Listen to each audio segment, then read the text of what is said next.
Google представи подобрения генератор на изображения с изкуствен интелект Imagen 2. Imagen 2 създава изображения по текстови заявки.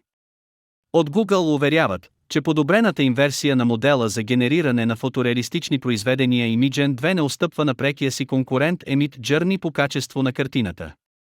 Imagen 2 е още по-мощен и гъвкав и предлага редица предимства и функционалности. Като Imagen 2 генерира изображения с по-висока разделителна способност до 3К и по-голяма детайлност. Текстурите, цветовете и светлините са по-реалистични, а изображенията са по-близки до фотографиите. Imagen 2 може да генерира изображения в различни стилове, от реалистични до абстрактни. Можете да посочите желания стил в текстовото описание. Imagen 2 е по-добър в разбирането на нюансите на текстовите указания.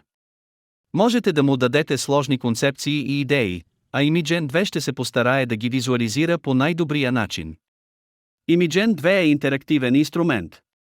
Можете да редактирате генерираните изображения, да добавяте или премахвате елементи, да променяте цветове и стилове.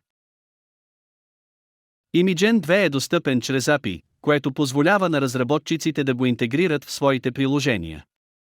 Част от функционалностите му са генериране на изображения от текст, редактиране на изображения, промяна на стил на изображения, API за интеграция в приложения.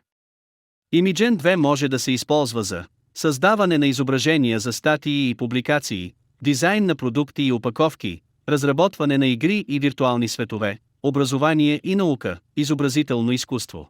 Imagen 2 е наличен както в BARD, чатбот като ChatGPT, така и в ImageFX.